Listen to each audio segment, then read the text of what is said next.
Rikki is a PhD candidate in cultural anthropology from the University of California. So please welcome Rikki, and let's start. Hi everyone, welcome. Thanks for having me, and thanks to Wine Boutique for hosting. This is one of my favorite spots in the city and has one of the best selections of wine by far. So a big shout out to Sandro, who's here today, and Gio, who left because he was doing bottling in Imeretti. So he was in his Napoli sweatpants, and he looks, real Georgian. But big thanks to Wine Boutique, and highly recommend this place to anybody if you're looking for some great wines. They're very knowledgeable, so a little plug for that. Great, and thank you to Marina and Paulina for inviting me to speak today as well. I was really excited when they reached out to me, and I think wine is something super interesting to talk about, and something that wine and food stuff in general is something that we often overlook when we're thinking about politics or other sort of larger themes. But as many people, and as we're going to talk about today, food stuff is always immensely political and always embedded in a very much political contexts. As mentioned, I'm doing my doctoral research on Georgian wine and the Georgian wine market. I'm currently conducting field work here. I'm just finishing my first year, and I'll be doing a second year, more than likely, of research on this topics, which includes both visits to places like Wine Boutique, but also working at wineries, interviewing folks working in the industry, and a variety of other methods. I'll be doing some mapping of vineyard land in the coming year as well, and we'll talk a little bit about what that means for vineyard land and PDOs and terroir and things like that. Once again, broadly, I'm researching in the intersection of wine, politics, and place here in Georgia. And thinking about how geopolitics, both historical geopolitics and contemporary geopolitics, influence how winemakers engage with their vineyards, what it means to be from a place, what does place actually mean, and then those things that come from the vineyard. So grapes and then wine, right? Given the histories of Russian aggression, oppression, and occupation, Russian politics and its influence on Georgia, which is ongoing, as we all know, provides a framework to understand how the land is impacted by geopolitics. So how does this specifically work right now in Georgia, or how am I thinking about this, right? We can have different ways of assessing this topic. So this is the way in which I'm sort of thinking or approaching this subject. And what we'll do is I'm going to talk a little bit, and then we're going to kind of go into a tasting a little bit to really kind of engage with what place tastes like and how politics affects it. So if you don't mind listening to me for a while, then we'll get into a little more of like tasting and talking about place and taste. So before and throughout the Russian Empire, Georgia's land has been continuously demarcated, reboundaried, rebordered, reterritorialized, whatever academic term you'd like to use, with claims to new territories drawn throughout various empires. And within the empire itself, there's always a large movement of goods, of people, and there's also a large extraction of things, both goods, also people, materials, etc. And Georgia has not been outside that by any means. And in Georgia, one of the things that was always heavily extracted within the empire, especially the Russian Empire and then the Soviet Union, are wine, grapes, vineyard land. But before we get into the extraction, one of the things that has moved also throughout these imperial times are vines themselves and grapes. And so one of the interesting things that have happened that's really transformed the land is this movement of various vines. We have this, there's a lot of this is based on oral history, because it's really hard to trace down how things have moved, besides being like, well, somebody told me that this came from there and it moved, found its way here, and now it grows at in my backyard, right? And that's actually quite common here in Georgia to have that kind of story. And so it's kind of how we're gathering where things come from. The archives can tell us a little bit, but the archives can't really tell us a lot because people don't really often know, except for like people's travel journals. And so a grape called Svanuri, which we can kind of assume that it comes from Svaneti, probably like lower Svaneti, because vineyards don't really grow in the mountains, at least not right now. They probably will in the near future. But a grape called Svanuri made its way down to Samogrelo region. And Samogrelo, as we know, is kind of like a lower Svaneti. And this was probably before the 19th century, vaguely, maybe 17th, 18th century. And it became known as this famous grape variety called Ogeleshi, which is famously Georgian. Ogeleshi is Georgian, right? But Ogeleshi was actually originally from Svaneti. The borders are kind of close, but the interesting thing here is that there was this movement of this grape variety between these regions, making it Ogeleshi, which also comes from a Megrelian term for like a vine that climbs up a tree. Right? So we have this famous Ogeleshi Samogrelian grape that actually originated somewhere else. We also have this in other places. So Pinot Noir grows now in Kartli. Pinot Noir is clearly a French variety. Showed up in Kartli some century, maybe the Soviets, maybe before. Now it grows there. You have Kartlian winemakers, Irakli Cholobarlia being one of them. He's well known here. And he makes Pinot Noir from Kartli. And it's a pretty popular grape there now. You also have Riesling in Bolnisi. This arrived sometime probably in like the late 1700s, early 1800s from a bunch of Germans that were resettled here when there was a huge famine in Europe. And they brought with them Riesling, planted it in Bolnisi, which is Kartli. Also as well. So now you have Riesling growing there pretty normally, and people are making wine with Riesling as though it's a Georgian Riesling, which is kind of crazy because Riesling is very German and French. So you have all this movement here. And so what's interesting here is this movement of people and the things that they bring with them really transforms what's grown on the land. And so you suddenly have all of these different foreign varieties here that have become Georgianized or are now seen as Georgian, sort of complicating this idea of what comes from where, both internally within Georgia and then externally what's brought in. And then in addition to this, you have in the 1880s, this vine-eating, it really only ate vines, this vine-eating disease called phylloxera, very fun to spell name, spread throughout the world and pretty much decimated vineyard land in Europe definitely in Europe, but pretty much throughout the world. And ironically enough, phylloxera originated in the United States of America, likely in California. And in the 1880s, it was brought over on a boat with some vines, and then it was distributed nicely to all of Europe and other parts of the world. So Americans colonized the vine-eating disease phylloxera. So I think that's a nice little ironic twist on the narrative there. And so Georgia was not, outside of this phylloxera sort of damage, they lost a ton of vineyard lands. There was a famous winery in Samogrelo, the same one that documented the origins of Svanuri and Ogeleshi, that really worked to kind of protect Georgian vines from phylloxera. But even more ironic enough is in the post-phylloxera, this happened around the world, all the new vineyards are essentially of American origin. So they do this thing called grafting, where they have American rootstock, and then they graft onto it grapes and vines of the local variety. And so anything post-phylloxera is generally from American rootstock. So once again, Americans doing a great job at colonizing. So I'll do a little political joke there since we're talking about geopolitics. So what we have here in this picture is another example of this movement. So this was from my fieldwork in Lejkumi, and this is the left is the bottom of an Alida story vine. It's super old. I don't think it's pre-phylloxera. You can find pre-phylloxera vines in Georgia, and any pre-phylloxera wine throughout the world is going to go for over $100. I mean, they're very high ticket items, right? Because there's very little of it and it's super old. But this was still pretty old, probably like 70 years or so, maybe even more. She dates her other vineyards in the back to 70 years, so I'm guessing it's around that. It might even be, it could be 19th century, because what she thinks, Alida Story does not come from Lejkumi. It doesn't grow there. It's not from that region. It's not known to grow there. And so her theory is that across the river there were some French settlers back in the 19th century. And she thinks that they brought the vine across the river into her village. And her parents found this vine when they bought the house. And you can see the vine. It's that sort of like weird Stranger Things monster looking thing right there. That's the vine, actually. And unfortunately, it died.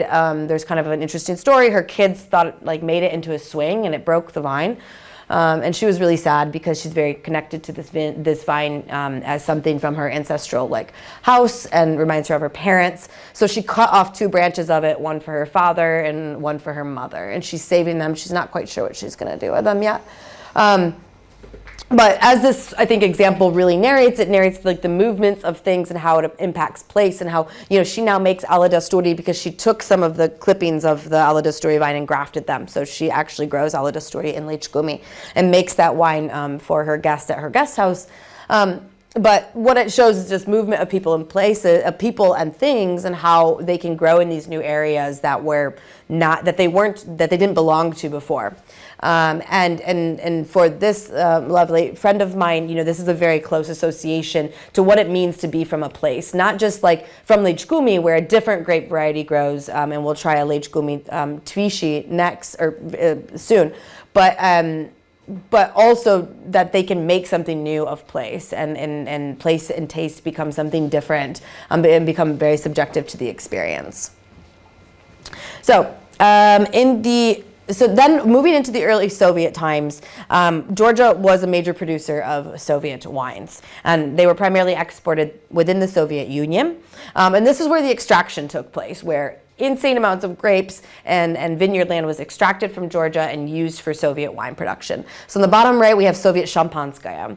And usually Soviet Shampanskaya was primarily made from Georgian grapes. There were also a lot of Moldovan varieties, a lot of Moldovan grapes that were used for Georgia or for Soviet wines as well. But a lot of the chinuri, which we were trying with Mitzvani Estate that you had in your glasses, was made into Soviet Shampanskaya. And so during the Soviet times, the Soviet mentality was increase of the yield. The more that you could, quantity over quality. And so the more that you could grow, the more you could make. And the more you could produce, the more you could sell, the more you prove this sort of Soviet, the success of the Soviet model, right?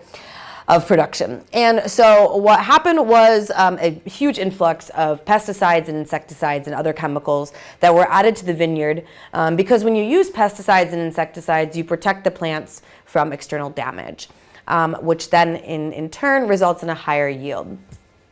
And so pretty much throughout most of Georgia, these sort of big, large production facilities were created. It increased the industrialization of Georgian wines, increased the sort of chemicals that were added to the soil. And so what we have on the right, so this man's hand, it's a interlocutor of mine in Imereti, near Baghdati. And so what he's doing is he's practicing now biodynamic winemaking, meaning that he is essentially letting the vineyards kind of work on their own, operate on their own. He's creating a non-monoculture vineyard, which means he's adding things like other plants. The vines might grow, the different grapes might grow next to each other. There might be like rose bushes, or I mean, on the left where there's Lechkumi, there's corn growing, chickens running around. So this is to sort of counteract many of the additives from the Soviet times. And it takes a long time to replenish nutrients into a soil. But what it does is it provides more of the quality to the grapes, and it favors quality over quantity. Because of course you risk, with biodynamic practices, you of course risk lower yields. You might get birds coming in to, nibble on your grapes because they're really tasty. And you might get insects coming in and eating some of the grapes or the leaves. So these practices, they come with, their sort of benefits, of course, with quality. They also come with the risks. But winemakers generally say that they prefer these types of wines. And it does a nice job of working to balance this Sovietization of the wine market. So then in the late Soviet Union, we have a Gorbachev sort of implemented anti-alcohol campaign. And I just love Soviet realism propaganda posters, so there's a few for you. These aren't the best. You guys probably all know the guy that says like "niet," where he's holding up his hand and stopping from the alcohol consumption. It's sort of the big one. But I really like the one on the left. Mom doesn't love me; she loves wine more. I mean, vino's wine's so good. So.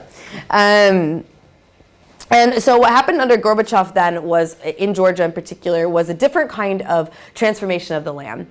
So what we saw in earlier Soviet times, Stalin's 5 years plans, etc., was a reconfiguration of the land, a complete a transformation of the ecosystem. And we see that also in the late Soviet era as well. But what happened was, with these anti-alcohol campaign posters, a bunch of Georgian hectares of vineyards were just completely uprooted and replanted with other crops, corn, for example. So at this point in time, you have like a completely different ecosystem, and it's really hard to come back from that because vines grow very slowly. It takes about 5 years or so to have a good yield, or at least a normal yield. Probably looking at a little longer than that to have a good yield, because you have to kind of work with the wines and with the vines as well, even if you're doing biodynamic.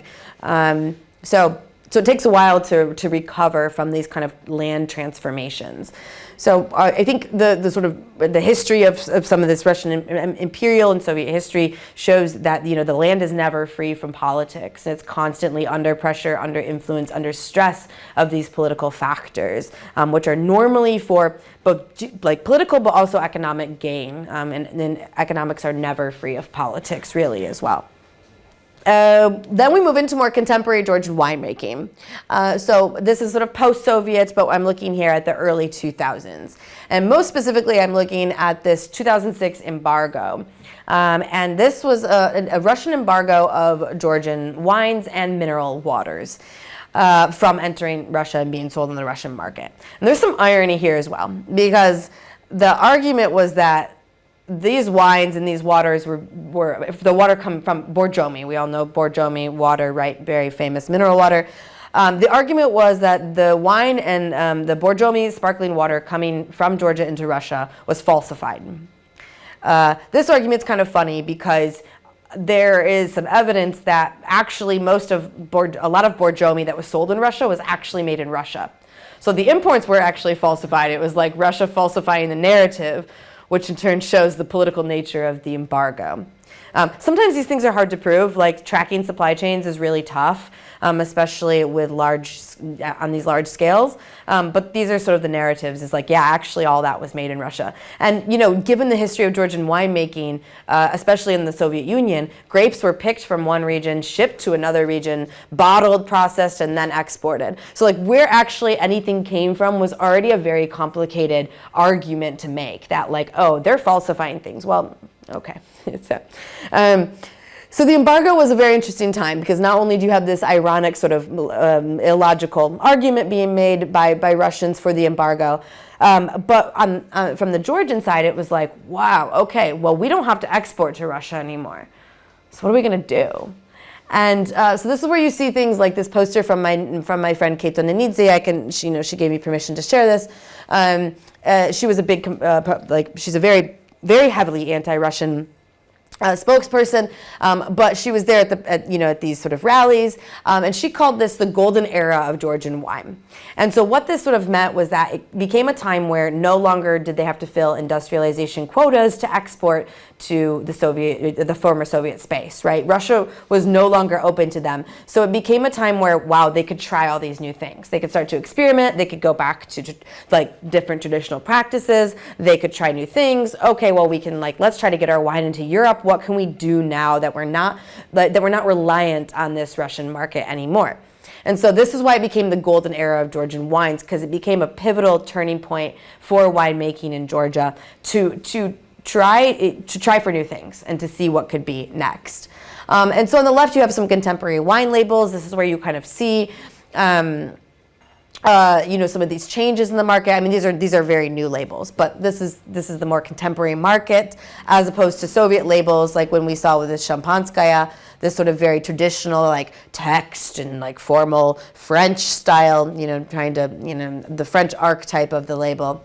No offense to French people. I love French wines too, but that old label is sort of being transformed by these new labels, or it's being replaced by these new labels. And on the bottom we have this abandoned Soviet wine factory that I was able to sneak into in Lake Shkumi. That was pretty cool, but we think it was still operational even in the 90s, and then closed down in maybe the late 90s. It was a time where these wine factories were shutting down. No longer was clearly industrialized winemaking still takes place here in Georgia. It very much takes place. When I go into a wine shop in the U.S. and I see Georgian wines, I'm looking at labels I've never seen before in my life. Living in Georgia, walking into wine shops, supermarkets, etc. I walked into this place in Boston and I was like, this cannot be Georgian wine. I've never seen this label. So you have very different market things happening, and industrialized wines still do go to the U.S. They still go into Russia.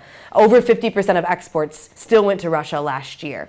So there's still a market for it, but there's now an equal market for other styles of winemaking here in Georgia. And we could, get more into that debate later about what's actually happening with these markets, but they do exist. So great. So more recently, here are some responses to the ongoing occupation of Georgian territory by Russia. And you can see that in the sort of wine and food economy in general, that wine is becoming a way to talk about how territory is being handled, how territory is... He's so bored that he's how territory is being demarcated, right? And wine is becoming a way to express that. And we're also seeing, the Abkhazian varieties also being grown in different places. It's mainly in nurseries, but there's a few winemakers that are growing small amounts of Abkhazian varieties. Not quite enough to make a ton of wine. It's like one bottle experimental, but the idea is to try to keep preserving these grapes and things like that. Unfortunately, the Abkhazian wine production has not seen similar growth to the Georgian to the Georgian wine economy. I had the interesting privilege of trying a bottle of Abkhazian wine last month, and it was funny because I was at like a gathering, a party, and all these Georgians were like, "Don't try it, it's not good." And I was like, "Dude, come on, man! I just want to like try this Abkhazian wine. Like, it's not often you can get your hands on it. It's pretty much only sold in Russia, and I'm not going to Russia anytime soon." And they were like, no, don't try it. It's not good. I was like, okay. So I tried it. Wasn't great. Wasn't the worst wine I had. Like, wasn't vinegary. It wasn't like horrible. Was not great. Needed definitely some work. But unfortunately, the Abkhazian wine market being pretty much closed to Georgia. I mean, some Georgians can go to Abkhazia. We as foreigners can't really go. And similar, goods aren't moving as much back and forth. So they haven't had the same access to the development of the wine industry as the Georgian economy has had. So there are some Abkhazian winemakers here, especially natural winemakers. A few of them are my friends. They're really doing some great stuff. One lovely lady works at Fabrika. Great wine, great vibe over there. Michael, if you ever go over there. And another lovely Abkhazian lady works at Craft Wine Bar, and so they're doing really great things in the industry and really trying to work at making their own wine as well. And so, all right, where am I at here? All right, great. So now I want to talk about a few sort of like examples of the way that the wine is implicated in these fights for land and claims to land and what comes from these claims. What we have here is terroir. Does anybody know, do we know what terroir is? Comes from the terre, which means come from the earth. It's a French word. It's a French word, yes, great. And I'll have you pronounce some more French words for me later. Terroir, yes. So coming from the earth, sort of, I see terroir as a concept, and you're French, right? Yeah, I'm guilty of being French. Yeah. Okay, so maybe we'll have an argument about this. So I see terroir as a construct. Terroir is this idea, this notion of very reductionist framing of the taste of place. Right, and this was coined by this American anthropologist Amy Trubeck. She did this comparative study on French and American wine and sort of this taste of place to what comes from it, cool work. And she coined this way of describing terroir as taste of place, but essentially a unique flavor profile. That comes from a specific microzone and is imbued into the products that come from it. It's primarily used with wine, but it's also been used with cheese, as in this lovely lady Heather Paxson, who writes a book about the terroir of cheese. It can be used for other things as well, but it's primarily used to describe wine. And this is a highly debated term. There's a lot of work, both in anthropology and other disciplines, that talk about whether it's useful, whether we need it, what does it do, does it shroud the labor of the winemakers or other people working the land, is it a marketing tool, and I like to think it's a lot of these things, right? So I think it's a way to appreciate what the land and what comes from it, but it's always good to be critical of concepts and constructs. And there's no way to actually test for terroir. You could do a soil sample and see oh, cool, yeah, XYZ grape grows here. But terroir is a lot more than that. And in some ways it's an ideology. It's a way of seeing place and believing in place. And you're smiling now, yeah? It's a very French thing as well. That's essentially, where it comes from, right? And it's been really co-opted in other parts of the world as well. And I think it's very interesting to think about terroir in different parts of the world, because I think a lot of people, there's a different understanding of what it means and how it's being used than in France. So terroir. And so terroir is often demarcated, especially in the French case, and feel free to chime in here as well if I misspeak or something, by AOC. So it's a way of defining an origin, right, of something. And then there's also PDOs, which is protected designation of origin. I can handle that. And PDOs also exist for cheese and for lots of other food stuff. So PDOs are pretty widespread throughout the world. AOC are primarily in France, determining wine.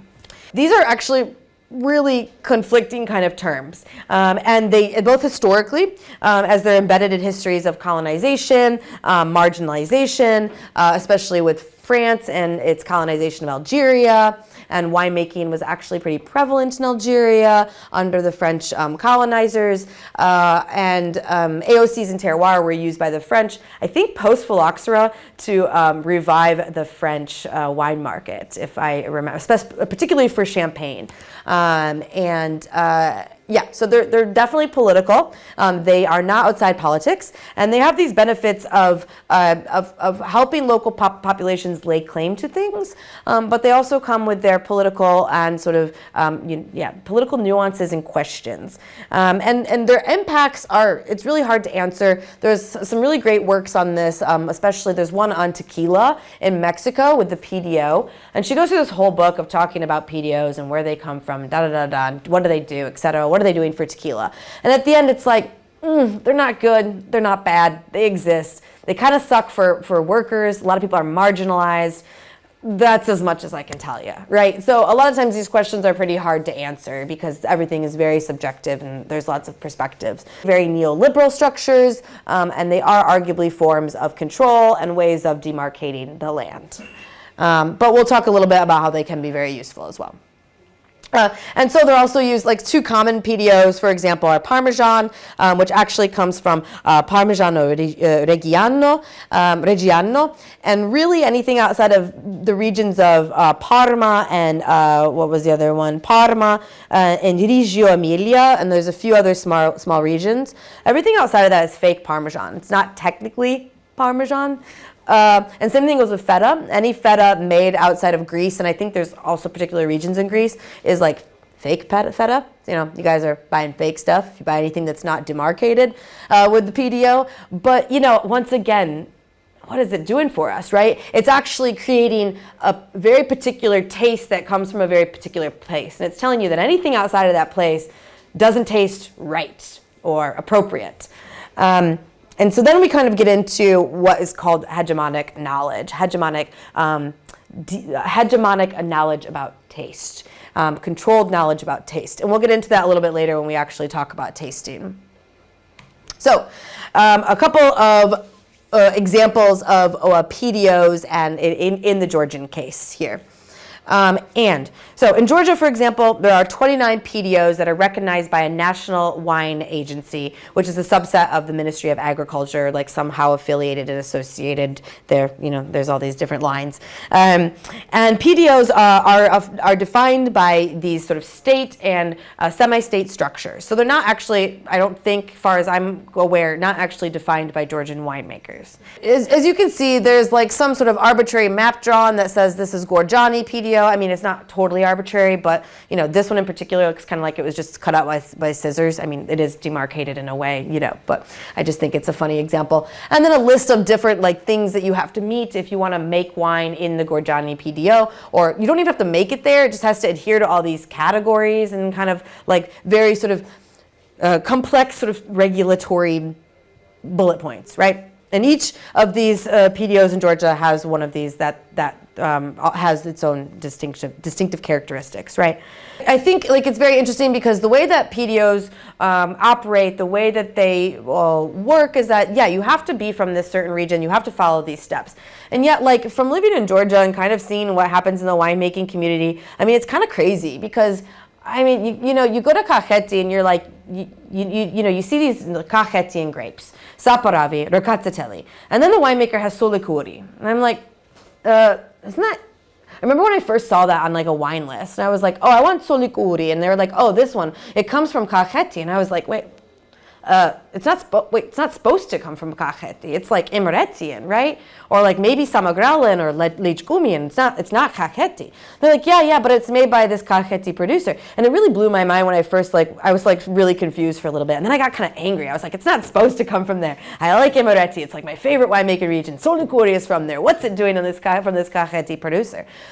And so this idea of like where it comes from what is like really complicated because people in Kakheti are buying grapes from different regions. They're buying from Imereti. The grapes are moving from Imereti, they're going to Kakheti, and then they're being made into Solikuri, which is inherently a Imeretian grape, but then it's sold under a Kakhetian label with a little label in the corner that says grapes are from Solikuri, or like, I don't know, grapes are from Tbishi PDO. But like, is this wine from the Tbishi PDO? Right? So like this movement of things in this space makes it very complicated, makes PDOs, I think, very complicated in Georgia, but just in general, to claim that something is absolutely from there because of these sort of like lines that are drawn, right? Boundaries, in my opinion, are very arbitrary, and scholars can argue about boundaries, borders, things like that. And I see these as like super arbitrary because, I mean, I don't know, if I were to go to somebody's winery, like in there, are they going to say, yeah, I'm in Georgiani P? Like, is it a point of pride for them? I have another friend, half Russian, half Georgian. She lives in Sveti, and Sveti is going to become a PDO. And I like was talking to her about it, and she said, you know, excuse my French, she was like, fuck PDOs. Like, what do we need them for? Like, what do they do? And she's like going to be directly in this Sveti PDO. So yeah, there's some of these sort of questions about what do these PDOs actually do for people that I think is very important because we need to think about the people also here as well, and as well as the land. Now to give another example. So I was in Lechkumi not too long in Tbishi and mind blown. I'm going back this weekend for the wine festival. And I love this place. And there's something very, very interesting happening here. Tbishi is located in Lechkumi. And you have two sort of like rock, like mountain cliff things. They're called like massifs, I think, technically. Hualme is the name of it. And then you have this valley and this river, the Rioni River flows through it. And it is lush and green and beautiful and smells like nature. And it's an amazing place. And it's super underdeveloped. That's the road going into Tbishi, into Lechkumi, full of potholes, pretty much like flooding, prone to landslides. There's barely any cell phone service. The city of Tbishi, village of Tbishi, has absolutely no civil infrastructure, no library, no like post office, one little market. I mean, there's like nothing. It's crazy. One of the winemakers told me that like, he was like, you know, in the Soviet times, this place was booming. Like everybody was making something, everyone was selling something at the market. People were like going to school. There were like, people were getting married, and there were big parties and celebrations. He's like, it just kind of sucks now that, like, you know, nobody listens to us. The government, like in the Soviet times, we would speak up and they would listen to us. Now, nobody listens to us. They like don't care that we're just like here. The interesting thing about Tbilisi is on the Rioni in, I think it was like 2015, 16, maybe slightly later, I don't remember the exact year, the state, the Georgian Dream Party, the state, hired a Turkish company to build a dam that would dam up the Rioni River. And it would cause a pool of water to formulate in Tbilisi, in this microzone. And everybody people from Tbilisi and the surrounding villages came out to protest this dam. Because Tbilisi has this very amazing microclimate where something from they say that something from the stone, which I think is a limestone, but maybe like a sub form of limestone, I don't know exactly what it is, and the river and whatever the microclimate, microzone, whatever's happening there is kind of magical. And it creates this semi-sweetness, like a higher sugar level in the grapes, creating a semi-sweet wine. And they talk about, I mean, there's literally a festival to go on Hualme, and like there's some like really cool spiritual stuff happening there that I think also gives the semi-sweetness into the wine. You know, it's a huge ecosystem. It's a beautiful place, right? And so the damming of this river would essentially ruin the microzone and the ecosystem completely. And they already, like with some of the digging that they've already done, the locals claim that it already has affected the biome, the local biome, the local ecosystem. You know, they're like fighting for this. And so what a lot of locals theorize is that the state is purposely leaving out this infrastructure because if they don't build up Tbilisi, then later on they'll just be able to come back and build the dam again, right? So there's a lot of these like sort of political reasons that people have for being skeptical of what the state's doing and or what they're not doing. And so in this case, the Tbilisi PDO, in my opinion, and the wines that are coming out of Tbilisi and Lechkumi have a really big opportunity to actually be political in a sense that they can popularize this region through wine. And the more that they're able to do that, the more that it's going to force the government to build some sort of infrastructure. I mean, you can't have tourism, you can't support this like a burgeoning wine area and a PDO that you claim is very special as the state. This is your PDO that you've created. You know, you can't support that without having infrastructure. And so here, I think in this case, the PDO is a very interesting way where land might be able to, land and claims to land and what comes from it might be able to be supported through this sort of PDO, this sort of neoliberal label in a positive way. Questions so far? That's sort of my like blah, blah, blah, blah, you know, narrative so far about the land and the things that come with it and politics. Any questions, any thoughts? This image is kind of nice because it's got 3 different types of ricottatelli, which I'm thinking a lot about recently, like how, you know, one winery is making, you know, 3, sometimes, like this pet nat that we've just tried, there's like 7 of the same pet nats. And I just think it's so, I think it's so interesting. To me, it gets a little bit like, all right, what are you guys doing? But it's experimental, it's fun. There's a lot of cool things happening. Yeah, questions thus far? Questions? I'm stopping here because we're going to move into like a tasting thing. So I wanted to like leave the sort of like theoretical, historical, you know, academic, you know, blah, blah, blah. I'm separate.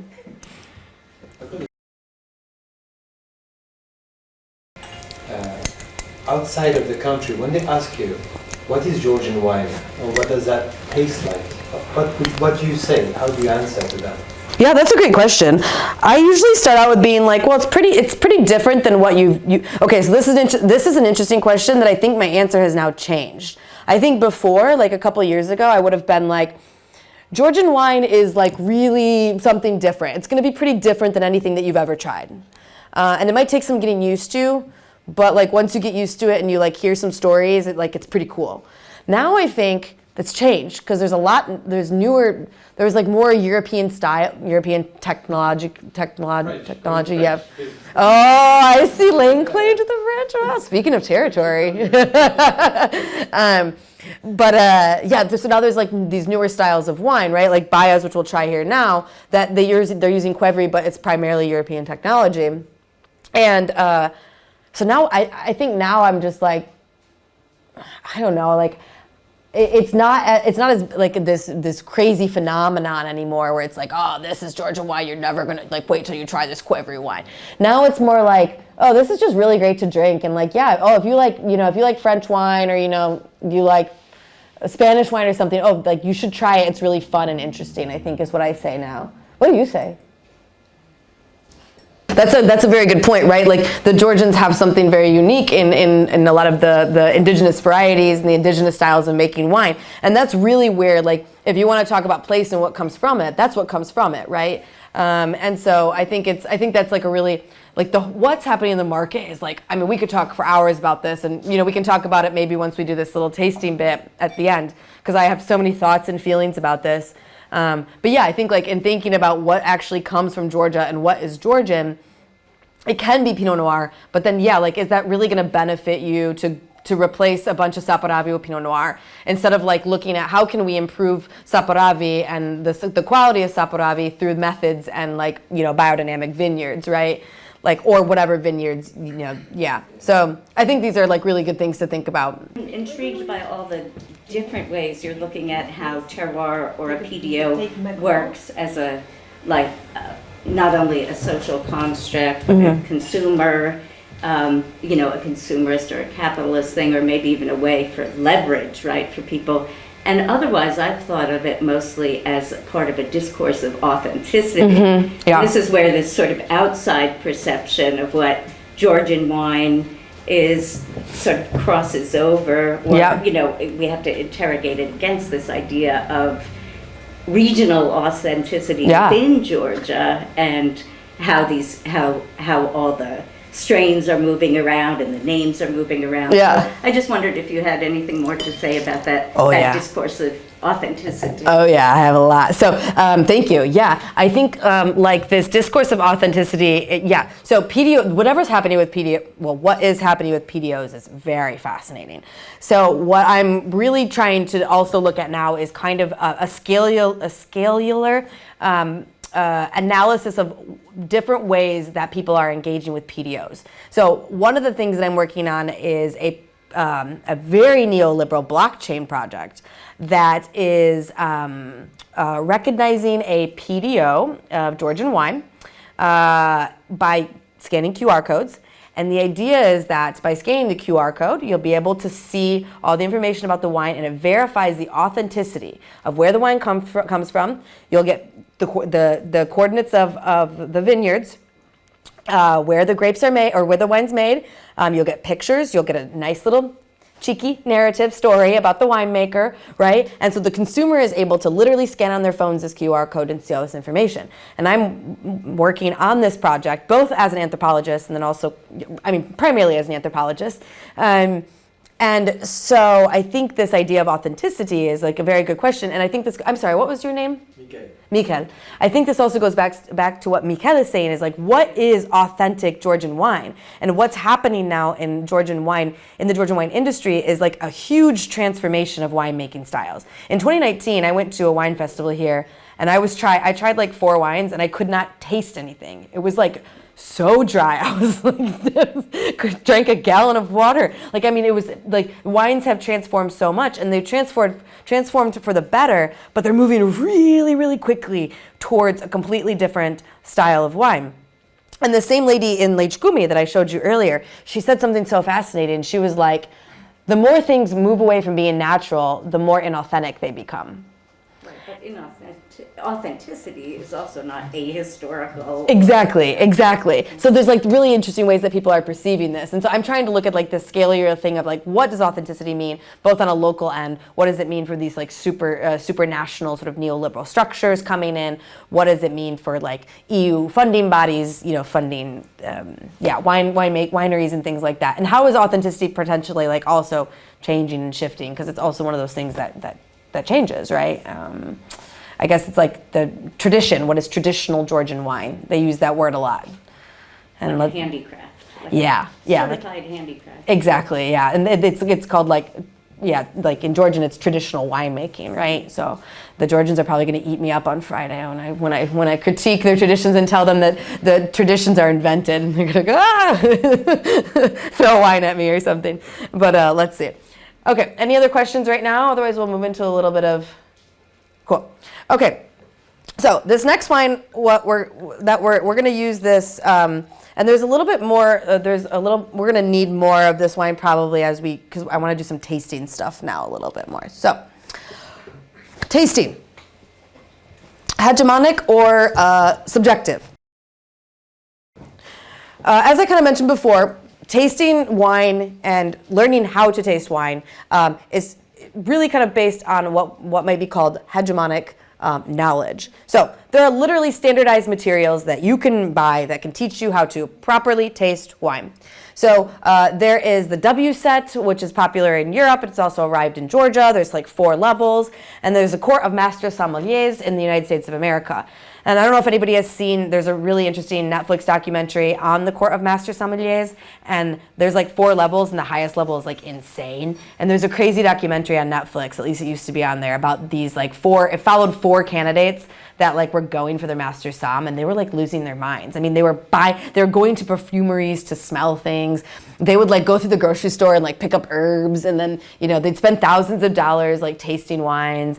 It's pretty crazy. Highly recommend the documentary, though. It really kind of sheds some light on the sort of hierarchy of the Court of Master Somms.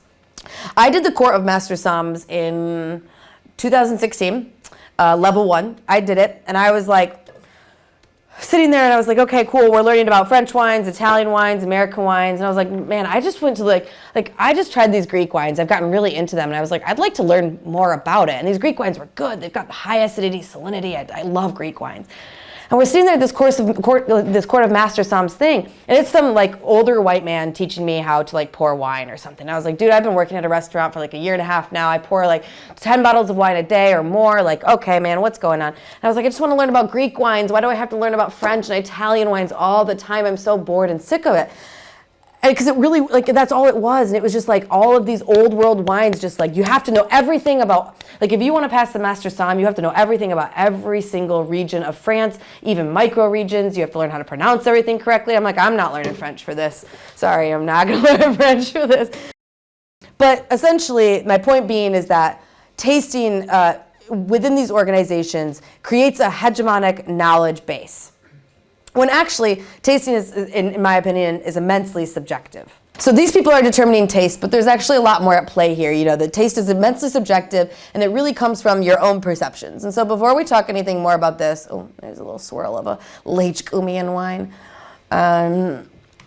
Yeah, so before we talk any more about this, does anybody need any more wine in their glass to do a little smell taste test? Wouldn't say no. Was that you, Andy? That was me. How'd I know? Here, I'll give you a little more here as well. Just to... This is Baya's wine. And this is going to be a Sitska from Baya's wine. So Baya is in the region of Imereti, in the village of Opcha.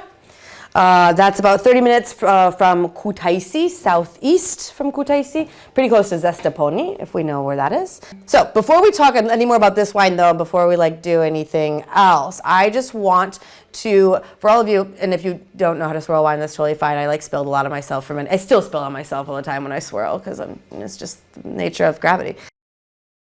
I'm just curious what you smell. Normally there's like, first you smell and then you taste, but like, you know, screw hegemony, you know, whatever, do whatever you want in any order that you want.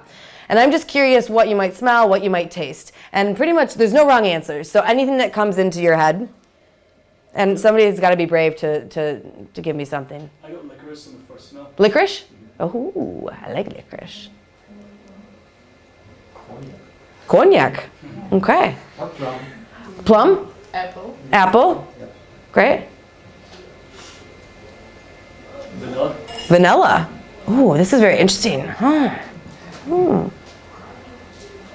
Anything else?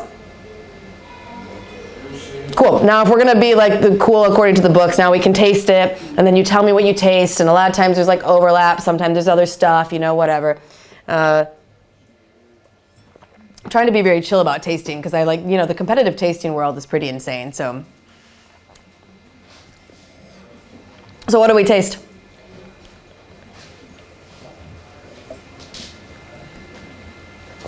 If you say alcohol, you know, that's definitely an answer I've heard many times before. Everybody thinks they're being cheeky and they're like, alcohol. I taste wine. My dad sometimes says that. I'm like, okay, Dad.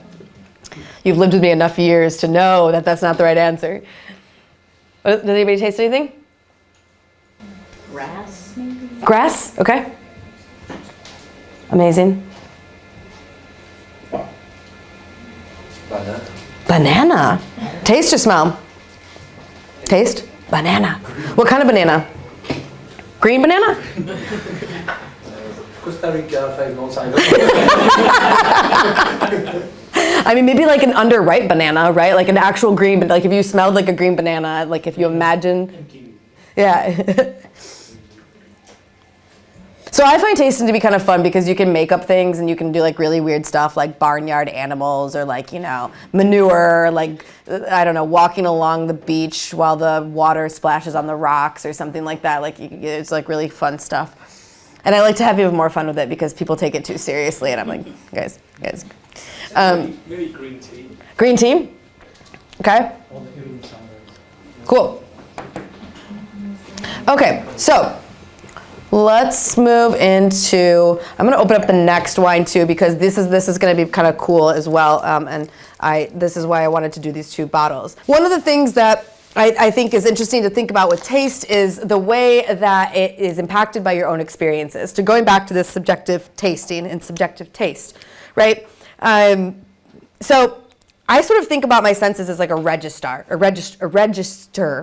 of like different things, right? So I have my own personal memories, I have my own personal knowledge of smells and tastes, but I also have the impressions that I've gathered from others. So I spent like a pretty solid 1.5 years going to like bi-weekly wine tastings plus more, where I just like listened to people talk about wine. I would taste, but I was just always silent. And so what our senses are like kind of like a combination of like our own experiences, you know, like our own knowledge. Like I know what blackberry is. So like, and I've eaten blackberries. So I might like swirl this, you know, blackberries are not going to be in a white wine, they're going to be in a red wine, but I might swirl this and be like, I'm getting blackberries. Okay, I know what blackberries are. But like if you've never tried blackberries and you like, you know, you go into this glass and you're like, I guess, you know, maybe it's blackberry. You're probably getting that because I just said it. Like if you didn't know what blackberry smelled like, if you'd never tasted one, you still might get it because you're looking for it now because somebody else has said it, somebody else has suggested it. And I see our senses as not just our own, you know, sort of knowledge, but it's also the knowledge of other people that we take from them through association or through just, you know, being around, through our environment, our broader environment, right? So for example, Miguel said banana earlier, and I was like, I don't get banana. But then, you know, I'm like, okay, well, sure, yeah, now I get banana. Okay, yeah, I get some like candy banana, right? Like I would have probably never had said that. That would have never came into my head. Senses are also impacted by our personal experiences and the way that we've experienced place. So this is where place becomes really important. So for example, when I smell like a Shiraz or something like that, I get a lot of blueberries. And I also get like a lot of like foresty kind of notes. And so I'm usually taken back into my childhood when I used to pick blueberries with my grandpa. We had like, I'm from Michigan and there's lots of blueberries. It's blueberry, it's blueberry season. Oh, so yummy. So we had like 6 blueberry trees there. And as a kid, I used to pick blueberries with my grandpa all the time. And so anytime that I like swirl something and I get a lot of blueberries, I'm not just getting blueberries, I'm also like, wow, okay, I'm back there. And so one of the things about Baya's wine and why I like it so much is I've spent a lot of time here. Has anybody been to Imereti? Andy? Oliver? Yeah, sorry, you have as well? Yeah. To Imereti? Uh-huh. Yeah. Okay, great. So for example, like I spend a lot of time at Baya's, and so anytime that I smell Baya's wine, I'm like, oh, well, I know that in Imereti, there's a ton of apple trees. So of course, what did you say, Andy? Apple, right? Oh, sorry, you said apple? Yes, apple. Yeah, exactly. Apple is going to be a very popular note because it grows frequently in that environment. And so the interesting thing about taste is that a lot of times if you know where something comes from and you know what grows there, you're going to sense that in the wine or in the food, right? And so it becomes this sort of like absorption that you get from sort of being in a place and having memories of that place. So when I'm tasting wine, even if it's, you can learn like, okay, yeah, Syrah has blueberries, like anytime you get tobacco or chocolate, it's probably a wine that's been in an oak barrel. Like there's some really basic things that you can learn and that can tell you stuff. But a lot of it is just like, for me especially, it's like, I remember, like anytime I drink this wine, I'm like, wow, I remember sitting in Baya's yard and just like, there were persimmon tree, persimmons growing right above, and like, apple trees all around, and we're eating, mushrooms or something like that. Like there's just a lot of associations of place that come through the wine. So now let's move into, I'm going to do a little comparative. So I talked a lot about solikuri, and I also talked a lot about tvishi. So what I have for you are two solikuris. This one, this is a sitska, also a grape from Imereti. And then we're going to try solikuri, which is also a popular grape from Imereti. And this says produced in Georgia, but it's very, very, es imirulia. Kaj, Romo isoplia.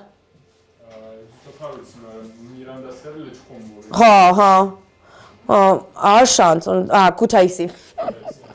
Ano. So this is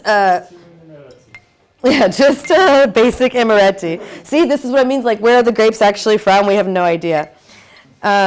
So we're going to try this solikuri, and then we're also going to try Miranda solikuri from Tvishi, because I talked a lot about Tvishi. And so this will hopefully give you an idea of the differences between these sort of types of solikuri and what PDO actually does. So, and what I also find interesting is actually Imereti is a quite large region, and they produce a lot of wine, and there's not a lot of PDOs in Imereti. So who's ready for the first solikuri? I'm pretty much done with my sort of talking bit, and now I thought like we can just kind of like, I don't know, talk about these wines. What do you think? What do you taste? If there's more questions you might have. I'm kind of like leaving it relatively open now. I just wanted to comparatively try these, but we don't have to like talk about tasting anymore unless you want to.